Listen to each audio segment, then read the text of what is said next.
Welcome back to the San Diego Opera Podcast. I'm Nick Ravellis, and my guest today is the conductor of Jake Heggie's 3 Decembers, Adam Turner. Adam, welcome to San Diego. Thanks, Nick. Debut artist. Yeah. First time in San Diego as well? Or? Actually, yes. Yeah. Oh. It's my first time here. You enjoying it? Absolutely. So far? It's a beautiful town, beautiful company. But we are. we really, really are. Although it was a little chilly when I first got here. I know, sorry about that. Strangely. Yeah, Yeah. and rain coming again tomorrow, Oh. I'm sorry to say. Okay. But the whole country is cold. Yes. So, yes. Yeah. forgive us. I want to start by just exploring, 3 Decembers is on our Detour series, and Detour is really that. I mean, we're going in different directions from what we would commonly call grand opera, or opera on the big stage at the Civic Theater. This is often referred to as a chamber opera. It is certainly an intimate story and is meant to be performed in an intimate space. But before we even talk about the show, what does chamber opera really mean? What is it? When we say chamber opera and we're inviting people to come to it, what can they expect in an intimate experience like that? It's a good question. It can reflect the orchestra. The orchestration could be a little more reduced or smaller in nature. It can reflect the cast size. It can reflect the intimacy of the piece, really depending on what you're looking for. Or it can reflect what the composer's intentions were as far as how it should be presented and what kind of space was ideal for this. And I think specifically for this piece, this is about 3 people. Right. These are not grand subjects to these 3 people anyway. And it's an 11-piece orchestra. So there is something to the intimacy of a 500-seat theater, or whatever. I think it's around 500 seats. Yeah, that's what I'm guessing. Yeah.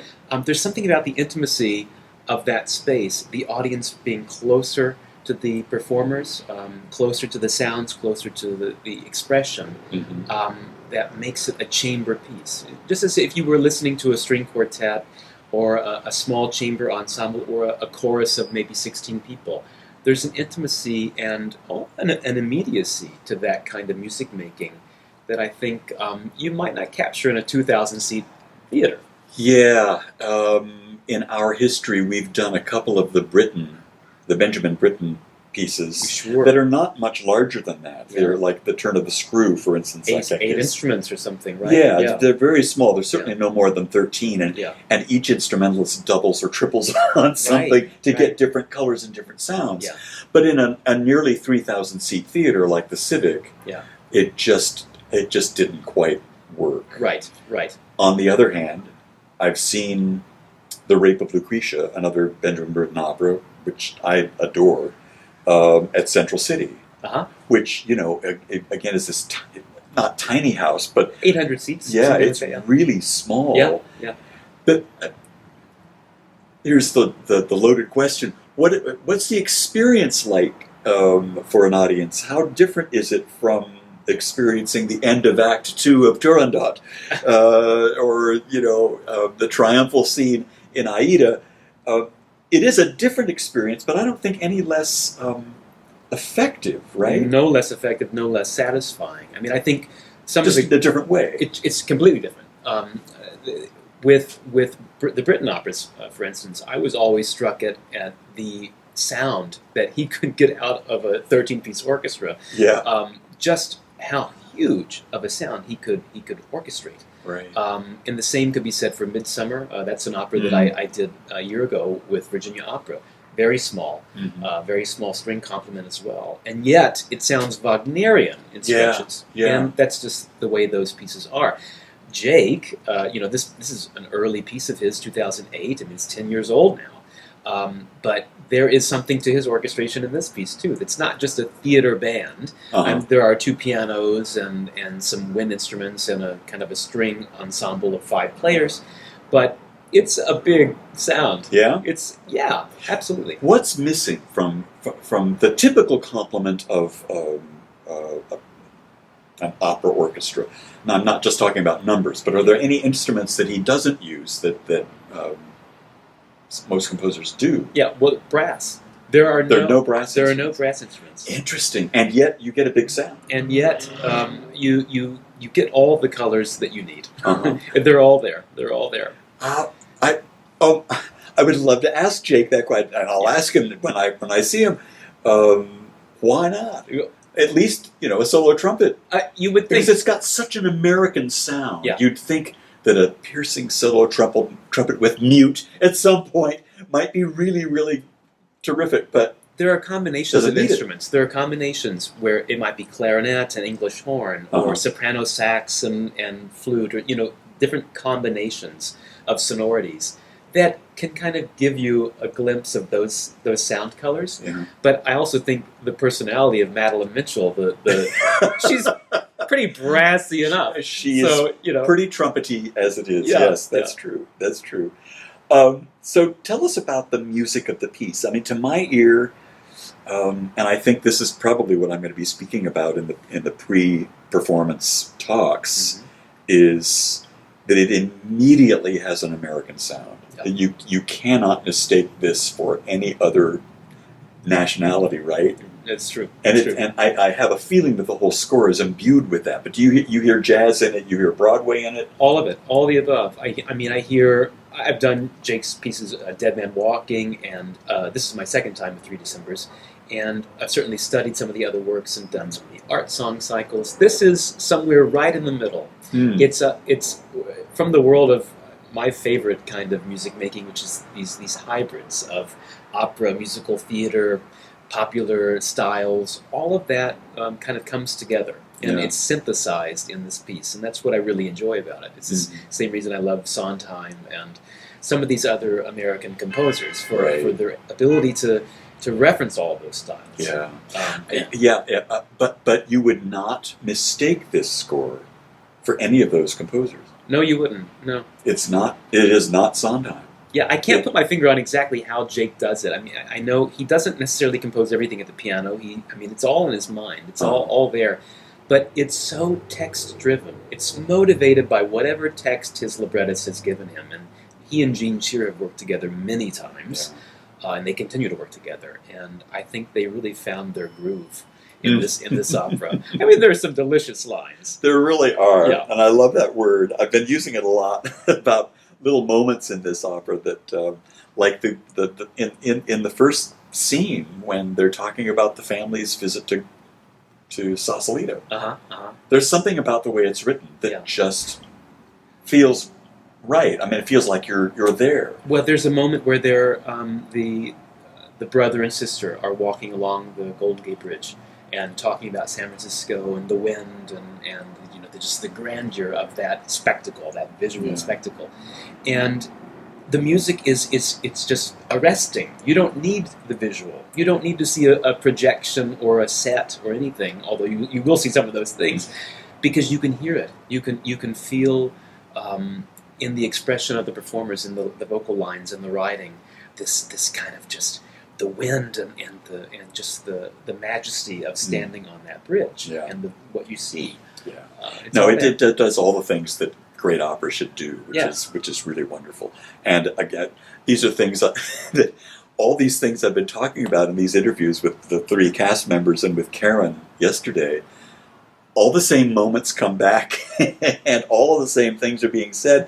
I can't wait to see it all in one piece. I mean, my only familiarity with it is through the recording so far, and just one rehearsal. So I'm hoping. I can't wait to see it. It's a journey. It's bring your tissues. I will. Yeah, I will. Yeah. I'm interested in how you started in this business. I'm assuming you're a pianist. Yeah. Okay. Yeah. So we'll skip that part. But when you went from piano to conducting, what attracted you to conducting? The conducting bug bit me before the piano bug. Really? 5 years old, I knew. Yeah, I knew. Oh my God, that's unusual. It's usually the other way around. Yeah, I don't know. I admired the fact that there was this sorcerer, this magician up there waving their hands around and creating sound. Little did I know, you're not creating the sound, right? Yeah, no. And it's been this lifelong journey to climb onto the podium and get my own chance at it. Oh wow. Yeah. But as a pianist, I mean, I idolized Elton John growing up. Mm-hmm. Partially for his showmanship, also for the music making, the songwriting, the pianistic abilities, and eventually I found classical music too. And so maybe, in some strange way, maybe that makes this piece a good fit for me. I don't know. There's something of this hybrid, kind of floating between both worlds. Well, I mean, Elton, what was his name at first? Reginald Dwight, Yeah. Began life as a classical pianist. That's right. Classically trained, and then sort of went off in his own direction. Yeah. But only opera, or you're conducting orchestras at all, or other things? Both. Once I got to college is really when I discovered opera for the first time. As a pianist, I was accompanying singers, voice lessons and recitals, and I started learning all this rep. And discovered magic flute for the first time, and thought, "What is that? What are they doing with their voices? This is amazing!" And just really delved into that. And then I found Strauss, I found Wagner, and their orchestral music, and there was no turning back. Then I knew. I mean, you've talked about film music, I'm sure, about how a lot of operas. The films use opera scores, especially Strauss and Wagner and Mahler of the symphonic repertory, but. I got thrust into that world and fell in love with the voice, the unamplified voice, which is, there's nothing like it. Then you must be thrilled to be working with Flicka, with Frederica von Stade. Pinching myself every day. When I wake up in the morning, really, do I get to do this today? Yeah. And she's such a normal, humble, just warm and generous person. On top of it, she is the consummate artist. She's exactly who I aspire to be someday. You know, and so learning this piece, I mean, I learned it for the first time 2 years ago, where I did it with her in Hawaii, and I was scared to death on the first day. I thought, oh, she knows this piece inside and out, and I'm, who am I? And she was never that way. She's open to ideas, a new perspective on the piece, and she's a great person. You're practically saying exactly word for word what Kristen said a couple of days ago. What? Working with her for the first time, she was just fan struck, but it's so wonderful. And I've got to say, in the many years that I've been associated with the company, I've only met a couple of jerks, which is really, really remarkable. Yeah. That most of the folks that come through and are really great singers, really great artists, and all the rest of them, who are or maybe don't have the names, they're all just great people, and it almost always we have these casts of folks that want to work together as good colleagues to create a great artistic experience for our audience, which is wonderful. And I get the feeling that that's what's happening here. There's a lot of great chemistry in the room. There's been a lot of laughter, especially with a piece that's so emotional. It's very draining when you get to the end, which I won't give away. Nope. You have to see it for yourself. But it's worth it. It's worth the draining. It's worth that emotional journey that you're the roller coaster that you're taking on. And we're enjoying ourselves. And when you can show up to work doing what we do, it's not work. It's not work at all. It's such a joy. It's really a privilege. It must be. Yeah. Thank you so much for coming in. Thanks, I'm Nick. really looking forward to this. Thank you.